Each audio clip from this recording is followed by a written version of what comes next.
Hi everyone, उम्मीद है आप सब अच्छे होंगे और आपकी तैयारी भी अच्छी चल रही होगी। LT grade mains answer writing और इसके अलावा आप अगर पीजीटी या ईएमआरएस वगैरह की मेंस की तैयारी कर रहे हैं तो हमारी ये जो सेशन है आंसर राइटिंग के, ये आपको ज़रूर कुछ ना कुछ फ़ायदा पहुंचाएंगे। तो आपने अगर चैनल को सब्सक्राइब नहीं किया है तो कर लीजिए, और अगर हमारी प्लेलिस्ट को नहीं देखा है तो उनको भी एक्सप्लोर कर लीजिए। 15 से 16 आपको प्लेलिस्ट वहाँ पर मिल जाएंगी, जिनमें हमने शेक्सपियर को, मिल्टन को, लिटरेरी फॉर्म्स को, लिटरेरी मूवमेंट्स को, जॉन गॉल्सवर्दी को, वर्ड्सवर्थ को, जॉन ड्राइडन को, बहुत सारे वीडियोस जो हैं आपके लिए पहले ही बना चुके हैं। तो उनको देखिए और साथ में अपनी तैयारी को मजबूत करते रहिए। तो आज जो हम विलियम्स वर्ड्सवर्थ के सेशन नंबर 4 के साथ आपके सामने हैं। इस सेशन में हम क्वेश्चन नंबर 9 से शुरू करेंगे। ठीक है, पिछले 3 सेशन में हमने क्वेश्चन 1 to 8 कंप्लीट कर लिया है। जैसा कि आपको बताया कि अगर आपने प्लेलिस्ट विजिट नहीं करी है तो बिल्कुल करें और वहाँ से भी अपनी तैयारी को अच्छा करने की कोशिश करते रहें। चलिए क्वेश्चन नंबर 9 में आ जाइए। Justify the definition poetry is the spontaneous overflow of powerful feelings given by Wordsworth. करेंगे वर्ड्सवर्थ ने एक ये डेफिनेशन दी है पोइट्री की कि जो पोइट्री है वो स्पॉन्टेनियस ओवरफ्लो है किसका, पावरफुल फीलिंग्स का। इसको आपको जस्टिफाई करना है in the light of his poems, उनकी पोएम्स को नज़र में रखते हुए। चलिए देखते हैं। William Wordsworth in his preface to Lyrical Ballads, अपने लिरिकल बैलेट्स के प्रीफेस में, जो कि 1802 में इन्होंने प्रीफेस उसमें जोड़ा था। पहली बार जो आपकी ये है पोयम लिरिकल बैलेट, सॉरी, ये कलेक्शन जो है वो 1798 में पहली बार पब्लिश हुआ था। और एक बड़ी मज़े की बात बताएं आपको, इसमें जो 2 राइटर हैं जिन्होंने कंट्रीब्यूशन किया, एस टी कॉलरिज और वर्ड्सवर्थ, दोनों ने नाम नहीं दिया था। क्यों? क्योंकि उस टाइम जो है न्यू क्लासिकल एज चल रहा था, यानी फुल ऑफ रीज़न और आपका तर्क वितर्क, ये सारी बातें पोइट्री में बहुत अच्छे से पावर बनाए हुए थी। लेकिन इन्होंने जो दिखाया वो इमोशंस दिखाया, हमारी फीलिंग्स को दिखाया। तो इससे इनको ये डर था कि कहीं ऐसा ना हो कि खामखा में बदनामी हो जाए, तो पहले बार इन्होंने नाम वाम नहीं दिया था कि छोड़िए अगली बार देखेंगे। खैर, अभी इस ये वर्क ऐसा साबित हुआ कि इसने एक नई एज को जन्म दे दिया, रोमांटिक एज को, अपने को पता ही है। ठीक है ना, ये पॉइंट आप ध्यान रख सकते हैं, लिखने के भी काम आ सकता है आपके। तो फेमसली डिफाइन पोइट्री, उन्होंने ही पोइट्री को डिफाइन किया था as spontaneous overflow of powerful feelings, कि ये जो पोइट्री है ना, ये हमारी पावरफुल फीलिंग, जो शक्तिशाली भावनाएं हैं, उनका एक स्पॉन्टेनियस ओवरफ्लो है। That takes its origin from emotion recollected in tranquillity, और करेंगे इसका जो ओरिजिन है ना वो इमोशन से है, रिकलेक्टेड इन ट्रैंक्विलिटी, जो हमारी ट्रैंक्विलिटी में वो रिकलेक्ट हो जाता है या होता है। This definition emphasizes the centrality of emotion, imagination and deep bond between human experience and nature। करें कि ये जो डेफिनेशन है ना, emphasizes जोर देती है, और द सेंट्रलिटी पर, यानी केंद्रता पर, कि केंद्र में कौन है, ऑफ इमोशन के केंद्र की बात करती है, इमेजिनेशन के, और डीप बॉन्ड, उस गहरे संबंध के जो कि बीच में है, किसके, ह्यूमन एक्सपीरियंस, मानव के एक्सपीरियंस और नेचर, प्रकृति के बीच में। ठीक है, यानी ये डेफिनेशन जो है मानव के एक्सपीरियंस और नेचर के बीच जो गहरा संबंध है ना, और उनके बीच में जो इमोशन है, जो इमेजिनेशन है, और जो डीप बॉन्ड है, जो गहरा रिश्ता है ना, वो ये डेफिनेशन उसको दिखाती है। His poems strongly justify this view, और उनकी जो पोएम्स है ना वो इस व्यू को स्ट्रांगली जस्टिफाई भी करती है, बहुत अच्छे से जस्टिफाई करती हैं, ये मतलब है। आगे देखेंगे। In lines compose a few miles above Tintern Abbey, करेंगे अगर आप इस पोएम की बात करिए, lines composed in a few miles above Tintern Abbey poem की में Wordsworth recollects past experiences, Wordsworth जो है वो पास्ट एक्सपीरियंसेस को रिकलेक्ट करते हैं इन ट्रैंक्विलिटी में, transforming memory into meditative poetry, और ये ट्रांसफॉर्म कर देते हैं पोइट्री को मेडिटेटिव पोइट्री के रूप में। इसमें आप ये ध्यान करिए कि पहली बार जब ये पहुंचते हैं कहाँ पर, टिंटरनेबे, तो वो समय और फिर 5 साल बाद जब पहुंचते हैं तो वो समय, दोनों को कंपेयर किया है कि उस समय मैं प्रकृति के बारे में क्या सोचता था और आज मेरी फीलिंग्स क्या है प्रकृति के लिए। क्योंकि हम पढ़ चुके हैं पिछले क्वेश्चन में कि ये 3 स्टेजेस दिखाई गई हैं वर्ड्सवर्थ की जो इन्होंने नेचर से सीखा है।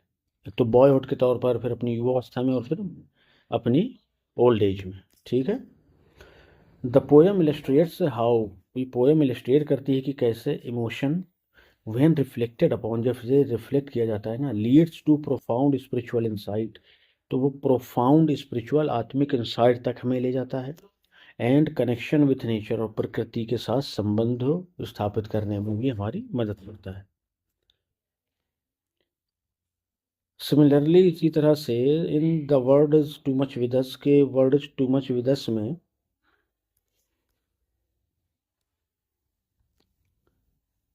The poet expresses his powerful feelings, कवि जो है अपनी पावरफुल फीलिंग्स को एक्सप्रेस करता है। ऑफ एंगर, गुस्से के, एंड सारो, और दुख के। एट ह्यूमैनिटीज एलियनेशन, के जो ह्यूमैनिटी उसने अपने आप को बिल्कुल अलग कर लिया है। एलियन क्या होता है? बाहरी, विदेशी, दूसरे ग्रह का। ऐसे ही ह्यूमन हो गए किसके प्रति? नेचर के प्रति। उनको नेचर से मतलब ही नहीं है। इंडस्ट्रियल रिवोल्यूशन के चलते लोगों में सिर्फ पैसे की, संपत्ति की और फैशन की, इन सब की होड़ लगी थी, नेचर से किसी को कोई मतलब नहीं था। तो वो बात इन्होंने कही है इसमें, the world is too much with us poem में। फ्रॉम नेचर, वही बात होगी नेचर से। Turning personal emotion into universal critic, और इन्होंने पर्सनल इमोशन को क्या किया? यूनिवर्सल क्रिटिक में क्या किया? चेंज किया। ये भी एक ज़बरदस्त बात है इनकी। अनादर फाइन एग्जाम्पल, एक और दूसरा एग्जाम्पल देखिए।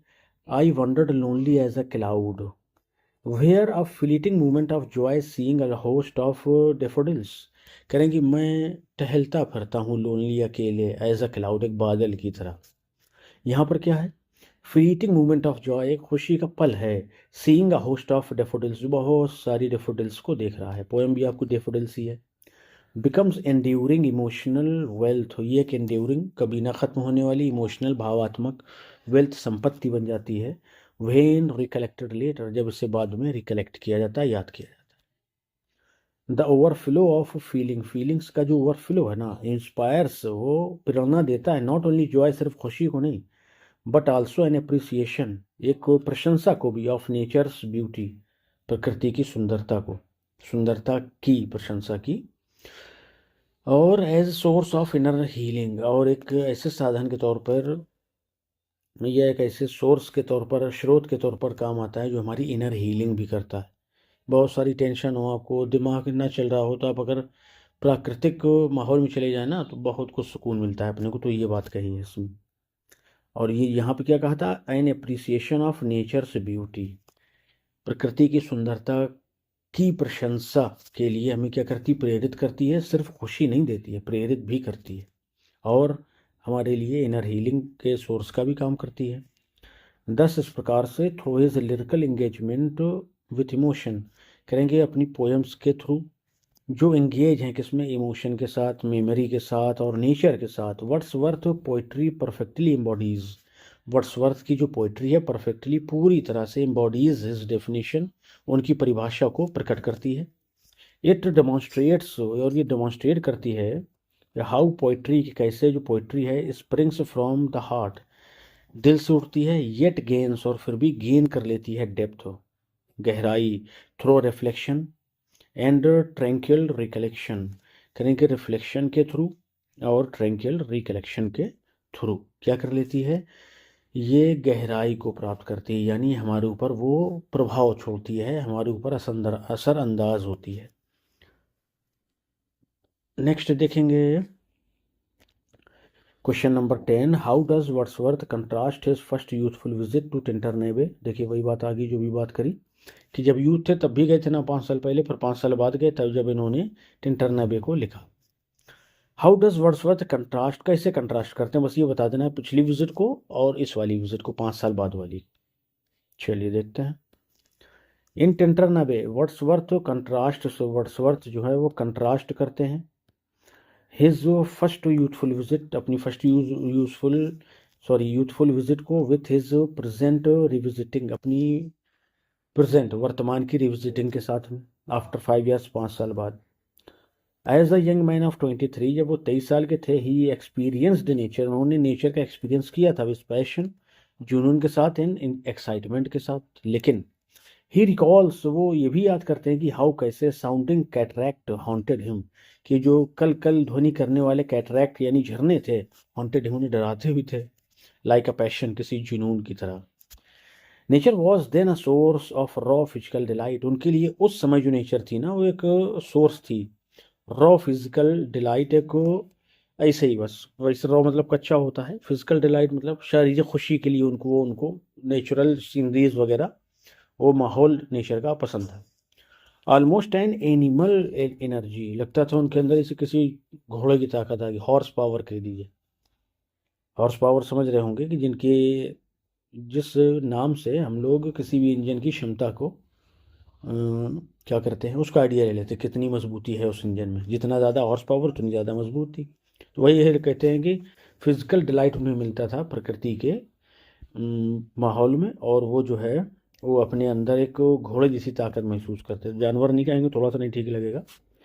ही लव द फॉर्म्स, उन्हें वो रूप पसंद थे, कलर्स रंग पसंद थे, एंड मूवमेंट्स और पल भी पसंद थे। ऑफ द लैंडस्केप, उस लैंडस्केप के, with unthinking intensity, unthinking intensity के साथ में। Seeing escape from his restless emotions, seeking escape, और seeking escape from his restless emotions, अपने रेस्टलेस, बेचैन कर देने वाली भावनाओं से स्केप भी क्या करते थे, सीख करते थे, यानी उनके अंदर जो भी बेचैनी व्याकुलता रहती थी वो भी स्केप भाग जाती थी, ख़त्म हो जाती थी। नाउ अब क्या है, आफ्टर 5 समर्स एंड विंटर्स, 5 गर्मियों और सर्दियों के बाद, यानी 5 साल बाद, वर्ड्सवर्थ रिटर्न्स, वर्ड्सवर्थ लौटते हैं, विद ग्रेटर मेच्योरिटी, और ज़्यादा मेच्योर होकर के। He no longer experience nature only through dizzy raptures, वो खाली अब नेचर को यूं ही कोई एक आकर्षण की चीज़ के तौर पर एक्सपीरियंस नहीं करते हैं, बट थ्रो काम रिफ्लेक्शन, बल्कि एक शांत सोच विचार से उसको महसूस करते हैं। द लैंडस्केप ऑफर्स, और ये जो लैंडस्केप है ये ऑफर करता है हम उनको ट्रैंक्विल रेस्टोरेशन को, अपनी यादों को फिर से रिस्टोर करें, and a sense Sublime of something, और एक ऐसा सेंस जो हर चीज़ के ऊपर है, फार मोर डीपली इंटरफ्यूज्ड, जो कहीं ज़्यादा गहराई से इंटरफ्यूज आपस में मिला हुआ है। इंस्टेड ऑफ वाइल्ड पैशन के बजाय, ही फील्स स्पिरिचुअल डेप्थ, वो एक आत्मिक या दैवीय डेप्थ, गहराई को महसूस करते हैं, एंड मोरल गाइडेंस, और नैतिक मार्गदर्शन को भी महसूस करते हैं। नेचर बिकम्स, नेचर बन जाती है हिज एंकर, उनकी एंकर, नर्स भी बन जाती है, गाइड मार्गदर्शक भी बन जाती है, और एक गार्जियन संरक्षक भी। अ सोर्स ऑफ पीस, एक शांति का सोर्स, साधन बन जाती है, विजडम का सोर्स बन जाती है, और फेथ इन ह्यूमैनिटी, मानवता पर विश्वास का भी सोर्स बन जाती है। ये फर्क है देखिए दोनों में। इंपॉर्टेंटली, सबसे ज़्यादा ज़रूरी बात, ही शेयर्स दिस विज़न, वो इस दृश्य को, विज़न को शेयर करते हैं विथ हिज सिस्टर डोरथी, अपनी बहन डोरथी के साथ में। Seeing in her reflection of his farmer self, और उसमें वो अपनी पिछली सेल्फ को भी देखते हैं कि ये अब वो, क्योंकि वो छोटी है, अब ये 28 को हो गया, वो वही 20-22 के आसपास होगी, तो अपने आप को उसमें देखते हैं, ये मतलब है। ही होप्स, वो आशा करते हैं, दैट की नेचर विल नेवर बेट्रे हर, कि नेचर, प्रकृति उसे कभी धोखा नहीं देंगी, but instead provide the same comfort and strength, इसके बजाय वो उन्हें प्रोवाइड करेगी कंफर्ट, आराम भी, एंड स्ट्रेंथ, और पावर भी, इट हैज़ गिवन हिम, जो उसे दिया गया, यानी वर्ड्सवर्थ को जो दिया गया है वही डोरोथी को भी मिलेगा। 10 इस प्रकार से the poem marks a movement, ये पोएम जो है मार्क करती है एक मूवमेंट को, from youthful ecstasy to mature spirituality, youthful ecstasy से यूथफुल मंत्र मुग्धता से, यानी खो जाने से, अपने आप में ही खो जाना, ये एक्सटेसी कहलाता है। To mature spirituality, mature spirituality की इसके तक वहाँ पहुँचते हैं, ये मतलब द पोएम ये दिखाती है, कविता की, अ मूवमेंट, एक उस गति को, उस पल को, from youthful ecstasy to mature spirituality, कि वो एक युवक, पैशनेट युवक से एक मेच्योर स्पिरिचुअल व्यक्ति बन चुके हैं। Showing how nature's role depends with age and thought, वो दिखाते हैं कि कैसे प्रकृति का जो रोल है ना, डिपेंड्स, वो गहराता गया उनके अंदर, उन पर असर छोड़ता गया, प्रभावित करता रहा उनको, एज एंड थॉट, उनके एज में भी और उनके विचारों में भी। ठीक है, यानी जैसे जैसे इनकी एज बढ़ती गई, रिश्ता भी गहरा होता गया, प्रकृति का प्रभाव भी इनके ऊपर बढ़ता गया। ठीक है, और जो इनके विचार थे ना, वो भी गहरे होते गए और ज़्यादा दार्शनिक होते गए, ये मतलब है। ठीक है भाई, ये भी अपन ने डिस्कस कर लिया। चलिए लास्ट क्वेश्चन 11 नंबर, काफ़ी देखिए क्वेश्चन है 11, सिर्फ वर्ड्सवर्थ से 11 है, आपके विलियम शेक्सपियर से भी ऐसे ही आपको 15 से 20 क्वेश्चन मिलेंगे। मतलब ये मानिए कि जो आपके इम्पोर्टेंट राइटर्स हैं ना, कम से कम 8-8 10-10 क्वेश्चन हैं उनके, पूरे प्ले लिस्ट जो अपन ने बनाई है उसको आप विजिट कर लीजिए, बहुत उसको आपको फ़ायदा होगा उससे। What role does nature play in shaping the poet's moral and spiritual outlook in poem टिंटरनबे? कह रहे हैं कि पोयम टिंटरनबे में कविता जो है, सॉरी नेचर, प्रकृति जो है क्या रोल अदा करती है शेपिंग, शेप देने में poets moral and spiritual outlook, poet के नैतिक और आत्मिक या दैवी आउटलुक में, विचारों में, शेप, विचारों को शेप देने के लिए। किस पोएम में? टिंटरनबे में। चलिए बता देते हैं, एबे पढ़ लीजिए, अबे ना पढ़िए नहीं तो।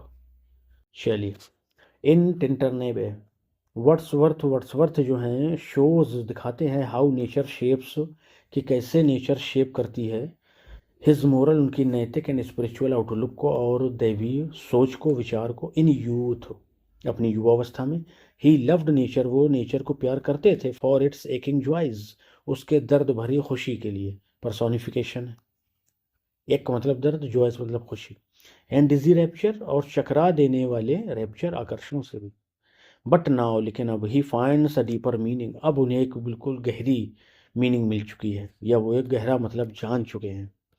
Nature gives him tranquil restoration, nature जो है उनको उनकी यादों को रिस्टोर करने का एक साधन समझ में आई है। इन मोमेंट्स ऑफ पेन, जब वो दर्द में होते हैं या दर्द के समय में, एंड वियरीनेस, और थकावट के समय में, हार जाने के समय में, ऑफरिंग पीस, और इस तरह से वो उन्हें पीस ऑफर करती है, even when he is far away, चाहे वो कितनी भी दूर हो, यानी यहाँ तक कि इवन, यहाँ तक कि when he is far away, वो बहुत दूर ही क्यों ना हो, लेकिन जब वो पुरानी यादों को याद करते हैं ना, तो उनको एक अजीब सी शांति मिलती है।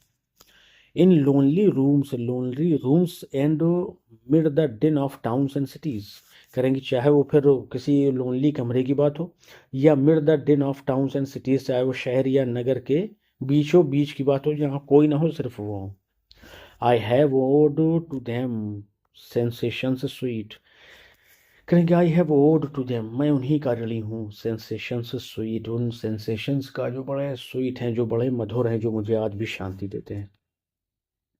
Nature also lifts him beyond daily struggles, और ये जो प्रकृति है उन्हें के ऊपर ले जाती है, बियॉन्ड डेली स्ट्रगल्स, रोज़मर्रा की टेंशन से, संघर्ष से, इनसे भी दूर ले जाती है। He feels a blessed mood, उन्हें एक ब्लेसड मूड महसूस होता है, where the burden of the mystery of life is lightened, जहाँ पर जो ये ज़िंदगी के रहस्य का वेट है, वज़न है ना, ये क्या करता है? लाइटेंड, हल्का हो जाता है।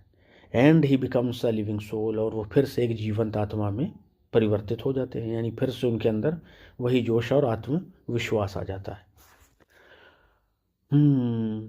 ठीक है, बिकम्स अ लिविंग सोल यहाँ तक हो गया। दिस शोज, ये दिखाता है कि how nature nurtures his spiritual vision, कि कैसे प्रकृति ने उनके स्पिरिचुअल विजन को नर्चर किया है, पाला है, पोसा है।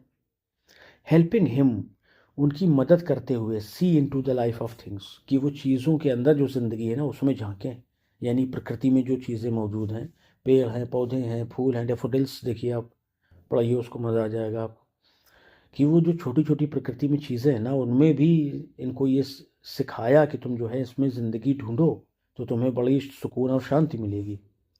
मोस्ट इम्पॉर्टेंटली, सबसे ज़्यादा जो बात ज़रूरी है वो क्या है? He recognises nature as a moral teacher, उन्होंने पहचान लिया था किसको? नेचर को, प्रकृति को, और उसे किस रूप में पहचाना था? नैतिक अध्यापक के तौर पर, स्पिरिचुअल टीचर के तौर पर कह सकते हैं। ही कॉल्स, वो पुकारते हैं, इट, इसे, the anchor of my purest thoughts, मेरी सबसे ज़्यादा पाक, या हाँ पाक ही कहिए, पवित्र विचारों का जो एंकर है ना, वो प्रकृति ही है। द नर्स, मेरी नर्स है, द गाइड, मेरी मार्गदर्शक है, the guardian of my heart, मेरे दिल की संरक्षक है, and soul of all my moral being, and soul और मेरी अंतरात्मा का भी एक कौन है, गार्जियन है, कौन, प्रकृति, of all my moral being, और मेरे नैतिक होने का भी, होने की भी यही संरक्षक है, मार्गदर्शक है, नर्स है, सब कुछ यही है। Nature shapes not only his, अच्छा क्वेश्चन नंबर 12 भी है भाई, ये गजब दिखा। चलिए देखेंगे इसको भी अपन।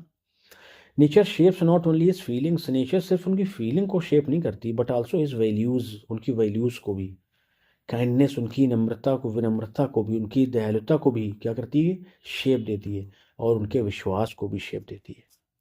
फाइनली अंततः वर्ड्सवर्थ प्रे करते हैं दैट की his sister Dorothy too will feel this healing power, इस हीलिंग पावर को वो भी फील करेगी, कौन, उनकी sister Dorothy Wordsworth. Trusting that, इस बात पर भरोसा करते हुए कि nature never did betray the heart, कि नेचर उस दिल को यानी उस व्यक्ति को कभी भी धोखा नहीं देती है, दैट लव्ड हर, जो उसे प्यार करता है। ज़बरदस्त लाइन है ये, इसको ध्यान रखिए, हमेशा आपको कहीं भी वर्ड्सवर्थ का जिक्र आएगा ना तो ये लाइन आपको बोलनी ही पड़ेगी। 10 इस प्रकार से nature becomes both his spiritual refuge, जो नेचर है उनके लिए एक दैवीय रिफ्यूज मतलब शरण स्थली भी बन जाती है, and the foundation of his moral life, और उनकी नैतिक जिंदगी की फाउंडेशन भी, नींव भी बन जाती है, कौन, नन बट द नेचर, प्रकृति। इसे तो हम द यूज़ नहीं कर सकते हैं, लेकिन एक रोल के लिए उसके साथ ये लगा दिया गया। अरे यार अपन सोच रहे थे कि सिर्फ 11 है, तो आपके लिए एक और फ़ायदेमंद चीज़ आ गई, देख लो, ज़्यादा फ़ायदा तो नहीं हो रहा, 13 भी है और 14 भी है, और चलिए तीन अभी और बाकी हैं। ठीक है भाई, चलिए इनको हम अगले सेशन में देखेंगे, 12, 13 और 14। चलिए हम तो 11 की बात कर रहे थे, 3 और मिल गए आप। ठीक है भाई, चलिए उम्मीद है सेशन आपको अच्छा लगा होगा। इसकी पीडीएफ के लिए आप टेलीग्राम को ज्वाइन कर लीजिए, सारी पीडीएफ वहाँ मौजूद हैं, और अब अगर आप ज्वाइन कर रहे हैं और पीडीएफ ना मिले तो एक बार मैसेज कर दीजिएगा, ठीक है। चलिए लगे रहिए और चैनल से जुड़े भी रहिए लगातार, लाइक शेयर कर दीजिए, थोड़ा सा कॉन्फिडेंस हम लोगों को बढ़ता है, और वीडियोस को और अच्छे से और गहराई से आप तक नॉलेज पहुंचाने में थोड़ा सा और फिर मन लगता है। ठीक है भाई, चलिए मिलते हैं नेक्स्ट वीडियो में, till then bye bye, thank you.